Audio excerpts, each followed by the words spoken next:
할렐루야. 한번 고백합시다. 메시아의 자기 선언 및 구원의 보편성. 메시아의 자기 선언 및 구원의 보편성. 메시아의 자기 선언. 자, 메시아라는 말은 구약적인 언어고 신약적인 언어는 그리스도라고 그랬죠. 그러니까 그리스도의 자기 선언, 즉 예수님이 내가 메시아이다 라는 것을 선언하는 그런 내용이죠.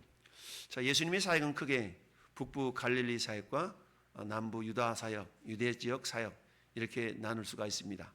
그래서 갈릴리 호수를 중심으로 한 그런 갈릴리 사역을 그 공생에 3년 반 동안 하셨던 공생의 약 3분의 2 정도를 사역을 하시고요. 나머지 3분의 1 정도는 유대 지역에서 갈릴리 이외의 지역에서 사역을 하셨는데요. 오늘은 기록한 것처럼 14절 말씀 보면 예수께서 성령의 능력으로 갈릴리에 들어가시니 그 소문이 사방에 퍼졌더라 라고 말씀합니다.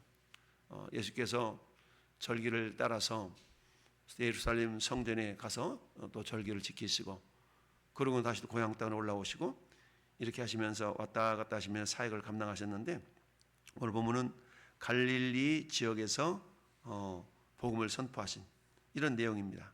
그러면서 친히 여러 회당에서 가르치심에 묻 사람에게 칭송을 받으시더라 라고 말씀하고 있습니다.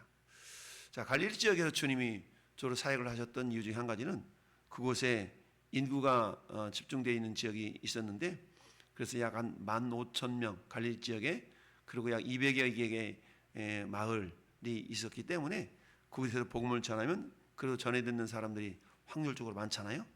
그렇게 해서 예수님이 효과적으로 복음을 전하시기 위하여서 갈릴리 사역에 많은 부분을 할애했다라고 말할 수가 있는데요. 16절 말씀 보면 예수께서 그 자라신 곳 나사렛에 이르사 안식일에 늘 하시던 대로 회당에 들어가서 성경을 읽으려고 서심해. 이 당시는 성경이 모든 사람에게 주어져 있는 것이 아니라 커다란 두루마리로 말려 있었지 않습니까? 그러다 보니까 모든 사람들이 성경을 듣기 위해서는 회당으로 모여야만 했죠. 그 회당에는 두루마리로 되어져 있는 성경이 한 권 있어서 그 성경을 읽는 사람이 있었어요. 그러면 성경을 읽는 사람은 두루마리를 이렇게 펴서 둘둘 말아가면서 성경을 읽으면 한 다른 사람들은 앉아서 그 말씀을 읽게 되죠. 그래서 계시록 1장 3절의 말씀이 예언의 말씀을 읽는 자와 그렇죠? 읽는 자와 그것을 듣는 자들과 그 가운데 기록된 것을 지키는 자들이 복이 있다. 읽는 자는 단수 한 사람이 읽지만 듣는 사람들은 여러 사람이 듣죠. 그래서 듣는 자들과 그 가운데 기록한 것을 지키는 자들이 복이 있다. 말씀을 우리가 듣는 이유는 왜 들어요?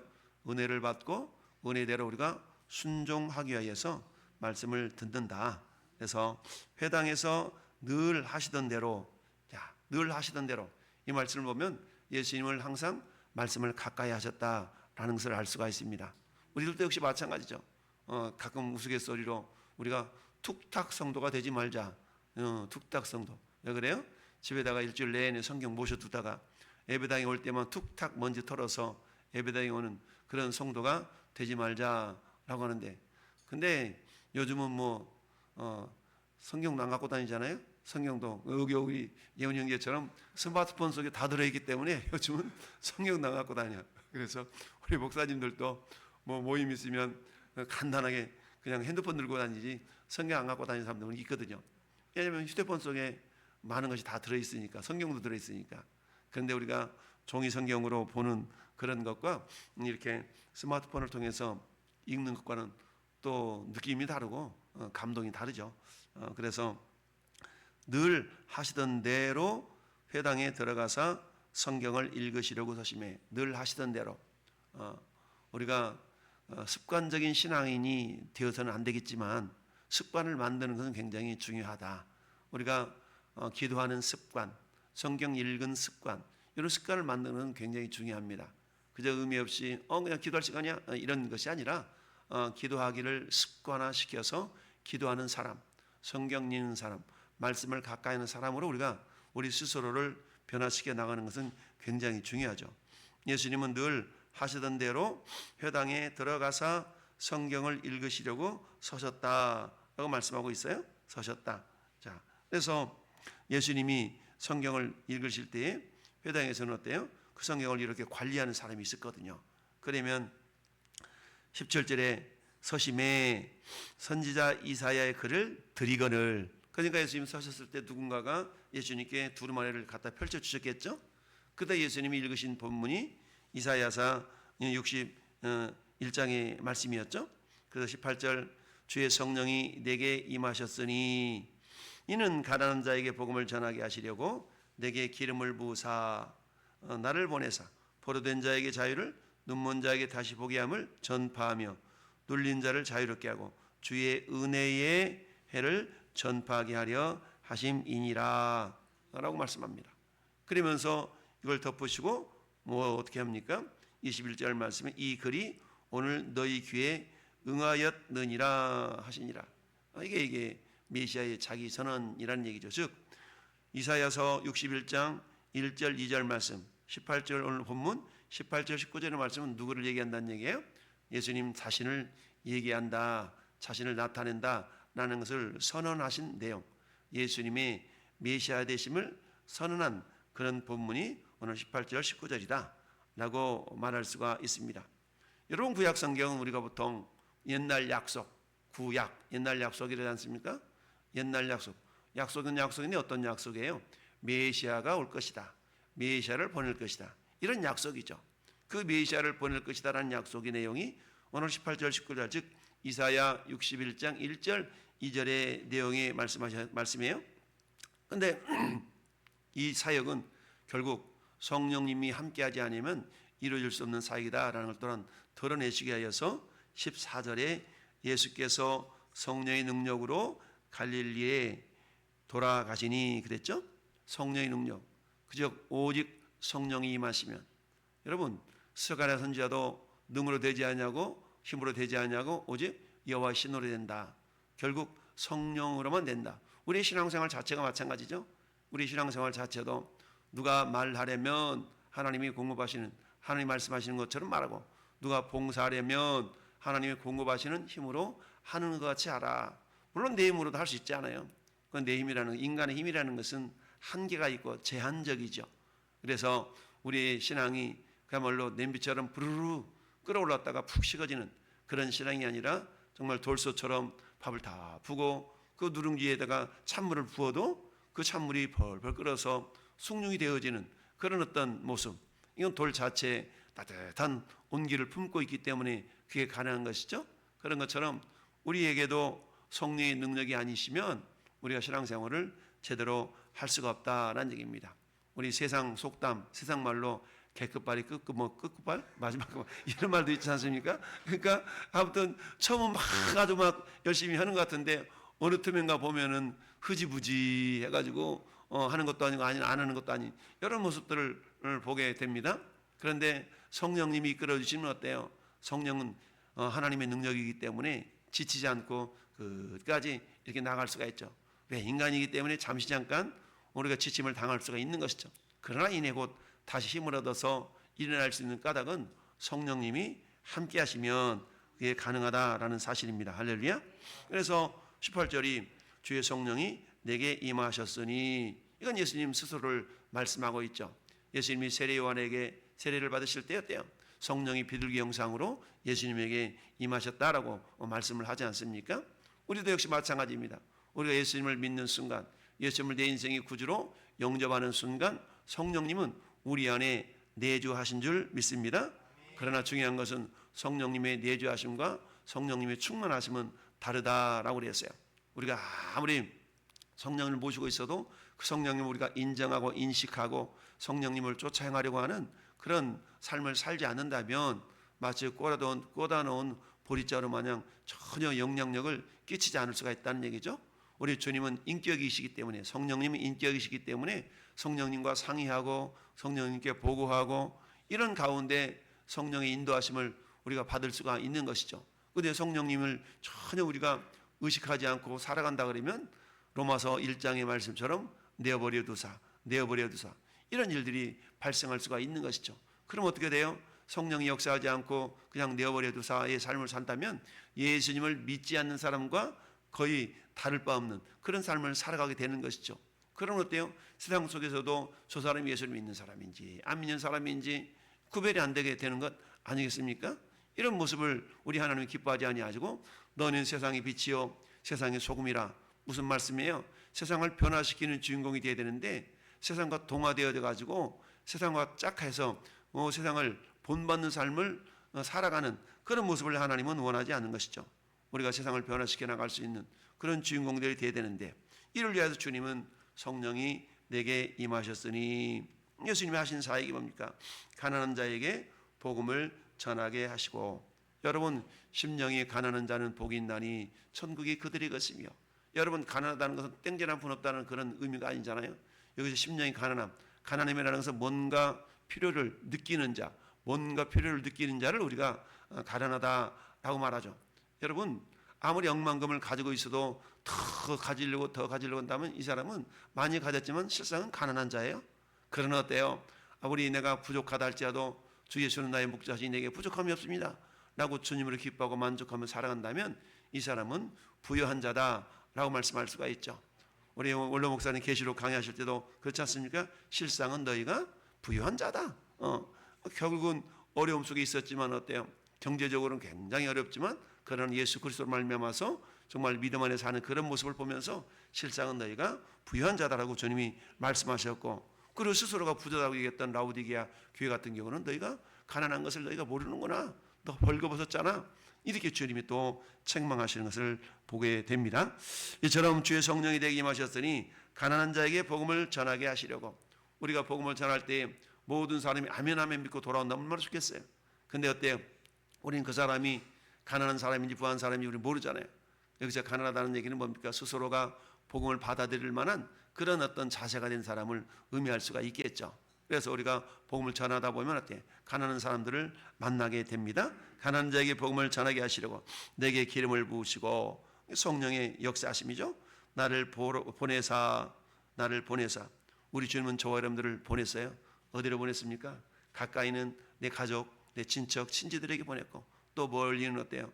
평택 또 더 멀리는 세상 땅끝까지 우리를 보내셔서 복음을 전하라고 하신 줄 믿습니다. 보내사 포로된 자에게 자유를. 여러분 포로된 자 그럼 우리가 포로 수용소를 찾아다녀야 되나요? 그렇지 않죠. 여기서 포로는 어떤 포로입니까? 죄의 포로요 근심의 포로요 다양한 포로로 다양한 것에 매여 있는 사람들이 있죠. 이런 자들에게 자유함을 줄 수 있는 오직 진리를 알지니 진리가 너희를 자유롭게 하리라. 우리 주님 말씀이 우리 안에 가고 내 말이 너희 안에 가면 너희가 진리를 알지니 진리가 너희를 자유롭게 하리라 라고 우리 주님이 요한복음 8장에 말씀하신 것처럼 진리는 우리를 자유롭게 하신다. 그 진리의 핵심이 예수님이시니까 예수님은 우리를 자유롭게 하신다. 어떠한 매인 것이라 할지라도 주님의 말씀으로 말미암아 우리가 자유함을 얻게 될 줄 믿습니다. 눈먼 자에게 다시 보게 함을 전파하며 물론 육신적으로 소경된 자를 뜨게 하는 그런 놀라운 역사도 있지만 그런 이전에 보지 못했던 것들이 우리가 보여지고 우리가 송명희 씨 시인을 잘 알 수 있지 않습니까? 나 가진 재물 없으나 나 가진 건강 없으나 남들이 갖지 못한 것 있으니 라고 이렇게 시편을 고백하면서 찬양을 부르고 있는 거 아니겠어요? 마찬가지로 우리도 역시 그런 거 아닙니까? 세상 사람들은 천국을 보지 못하고 지옥을 보지 못하지만 우리는 미리면 눈을 들어서 천국 있음을 보고 저 지옥에 있음을 보는 자들 아니겠습니까? 할렐루야. 그러니까 눈먼 자에게 다시 보게 함을 전파하며 여러분 아무리 미생물이 적어도 그야말로 현미경을 가지고 들여다보면 그 미생물이 보이는 것처럼 아무리 멀리 있는 물체도 망원경을 통해서 땡겨서 보면 보이는 것처럼 우리의 미리면 눈을 가지고 바라본다면 세상 사람들은 바라볼 수 없는 그런 것들을 우리가 보고 발견하고 신뢰하고 나갈 수가 있는 줄 믿습니다. 이것을 우리는 이미 경험했기 때문에 어때요? 복음을 전파하는 자가 되어야 될 줄로 믿습니다. 뿐만 아니라 주의 은혜해를 전파하게 하십니다. 은혜해라는 것은 이스라엘 백성들에게는 희년이라고 말할 수가 있죠. 7년이 7번 지나가면 그 이듬해를 보통 우리가 희년 50번째를 희년이라고 그러잖아요. 희년이 되면 어떻습니까? 모든 포로되었던 자들이 다 돌아오게 되고 빚은 탕감받게 되고 이런 일들이 발생하게 되는데요. 저는 예수님의 사역이 결국 이렇게 이루어지고 있더라라는 사실입니다. 그러면서 책을 덮었더니 맡은 자에게 이렇게 주었다. 그랬더니 어때요? 듣는 사람들이 희한하다. 왜요? 그들의 지식, 예수님이 된 그들의 지식은 뭐였어요? 22절이었죠. 야, 이 사람 요셉의 아들 아니냐? 요셉은 어때요? 아버지 요셉은 목동이에요. 저였으니까 그러니까 어떻게 이 한마디면 건축하고 있는 이 사람이 이런 신기한 일을 할 수 있을까? 라고 이렇게 좀 놀라고 있는 모습이죠. 그래서 목수였던 아버지를 따라서 예수님도 아버지 그 요셉을 거들어서 생활을 했던 거 아니겠어요? 근데 목수의 아들인 이 예수가 어떻게 이렇게 이런 것들 신기하게 잘 알지? 라고 의아했다라는 얘기입니다. 여러분, 우리가 그 선지식이라는 거, 고정관념이라는 것은 그렇지 않습니까? 우리 강수님 고향이 어디시라고 그러죠? 영월 땅에 가면 지금 계신지 모르겠지만 영광, 영광 할렐루야, 영광인데 영광 하면 우리 성국이 왔어 이러지. 그렇습니까? 이러지 않죠. 저도 고향 친구들 만나면 뭐 깨복적인 친구 어쩌는 이렇게 막 부르면서 막 그러지. 목사님 이런 사람, 예수 믿는 사람들 친구들 가운데 예수 믿는 친구들은 한 목사 이러지. 다른 놈들은 이름 막 불러 제끼면서 야, 이 자식아, 이러지. 고향에서는 여기 말씀하는 것처럼 23절에 예수께서 그들에게 이르시되 너희가 반드시 의사야 너 자신을 고치라는 속담을 인용하여 내게 말하기를 우리가 들은 바 가버나움에서 행한 일을 네 고향 여기서도 행하라 하리라. 못 믿겠다는 얘기죠. 못 믿겠다는 얘기죠. 너 한번 능력 한번 행해봐. 이런 거죠. 그러면서 네가 행하면 내가 보고 한번 믿을뚱말뚱 할게. 이런 거죠. 그러니까 분명히 자기들이 알고 있는 바로는 목수의 아들인데 희한하게 말씀을 제대로 알고 있으니까 희한하다. 이러고 있는 것이죠. 그러면 말은 참 그럴싸하게 잘 하는데 그래? 그럼 능력 나타내봐. 막 이러니까 24절에 이르시되 내가 진실로 너에게 이르노니 아멘 이 말이죠. 선지자가 고향에서는 환영을 받는 자가 없느니라. 환영을 받는 자가 없다. 이러면서 예수님의 사역이 이방인들을 향한 그런 사역으로 흘러갈 것을 말씀하고 있죠. 여러분, 누가복음의 1차적인 청취자는 이방인들이거든요. 그러니까 예수 믿고 이방인 되었다가 예수 믿는 그런 사람들을 향한 메시지가 누가복음인데요. 그래서 누가복음의 핵심 주제를 인자로 오신 예수님이라고 그랬죠. 하나님이시지만 그분은 사람으로 오신 분이야 라는 걸 나타내는 성경이 누가복음인데, 그러면서 고향에서는 환영을 받는 자가 없다라고 말씀하면서 엘리야 사역과 엘리사 사역을 대표적으로 얘기합니다. 그 3년 6개월 동안 그야말로 가뭄이 들었을 때 그가 얼마나 어렵겠어요. 그 어려움을 해결받기 위한 많은 사람이 있었지만 우리 하나님은 엘리야를 많은 사람 가운데 특별히 이방 지역이었던 시돈 땅에 있는 한 과부에게 보내서 그 과부의 어려움을 해결해 주었다. 뿐만 아니라 엘리야의 제자였던 엘리사 시대 때는 어때요? 많은 나병 환자가 있었지만 우리가 잘 아는 것처럼 그야말로 이방인이었던 그 나만 장군에게, 수리아 사람 나만 장군에게 가서 그 나병을 고쳐주는 은혜를 베풀었던 거 아니겠습니까? 이처럼 복음이라는 것은 어떻습니까? 유대인들에게만 고정된 것이 아니라 이방인들에게도 그 복음이 들려져야 될 것을 말씀하고 있는 것이죠. 이것은 뭡니까? 구원의 보편성을 말씀하고 있습니다. 구원은 꼭 유대인들에게만 있는 것이 아니라 누구든지 그 은혜를 믿고 순종하는 자들에게는 하나님의 은혜를 베푸시고 구원을 베푸신다. 그런데 아무리 자기 고향이라 할지라도 예수님을 받아들이지 않으면 그곳에는 구원의 은혜가 임할 수가 없는 것이죠. 그래서 겸손하게 주님을 메시아로 인정하고 그들을 받아들이는 자들에게만 구원이 있는 거 아니겠습니까? 여러분, 엘리사를 통해서 나만 장군이 그야말로 문득병을 고침받았을 때 어때요? 자기 생각에는 막 와서 막 안수하고 막 이렇게 고쳐줄 줄 알았는데 얼굴도 안 내밀고 요단강에 가서 7번 씻으라고 하니까 자존심이 팍 상해가지고 이래봬도 내가 아람 나라 수리아 나라의 2인자인데 나를 이렇게 대우해? 막 이러면서 자존심 상해가지고 갈라 그랬던 거 아니겠어요? 그런데 어때요? 겸손하게 그래도 신하들의 말을 듣고 요단강에 7번 모래 몸을 담그니까 문득병이 다 사라지고 어린애 살결처럼 고침받았던 그 모습을 봅니다. 오늘날도 마찬가지입니다. 우리는 이스라엘에 비한다면 혈통적으로 이방인들이잖아요. 그러나 어떻습니까? 예수를 나의 그리스도로 나의 구주로 영접하고 믿었기 때문에 성령님이 우리 안에 오셨고 우리가 하나님의 구원의 자녀가 된 줄로 믿습니다. 그렇다면 이제 우리 주님이 그리하셨던 것처럼 우리가 해야 될 사명은 뭡니까? 가난한 자에게 복음을 전하고 포로된 자에게 자유를 주게 하고 눈먼 자에게 다시 보게 하며 눌린 자를 자유케 하는 것. 이건 어떻게 가능합니까? 오직 예수 그리스도의 복음으로만 가능한 줄 믿습니다. 예수님이 길이요 진리요 생명이시기 때문에 오늘도 하나님은 우리를 통하여서 그 일을 감당하라고 우리가 두 가지 부르심에 대해서 우리 올루 목사님 말씀하셨습니다. 구원에 대한 부르심, 사명에 대한 부르심, 두 가지 부르심에 우리 지난주에도 말씀하셨는데 오늘도 하나님은 우리를 사명으로 불러주셔서 땅 끝까지 이르러 내 증인이 되라 라고 말씀하신 줄 믿습니다. 때를 얻든지 못 얻든지 복음을 전파하신 하나님의 말씀을 오늘도 기억하면서 가까이 있는 내 가족들에게 또 근처에 있는 이웃들에게 복음을 전파해서 증거해서 천국에 이를 때 내가 당신 때문에 이 좋은 천국이 왔나라고 함께 기뻐하는 그날이 있기를 예수님의 이름으로 축원합니다. 아멘.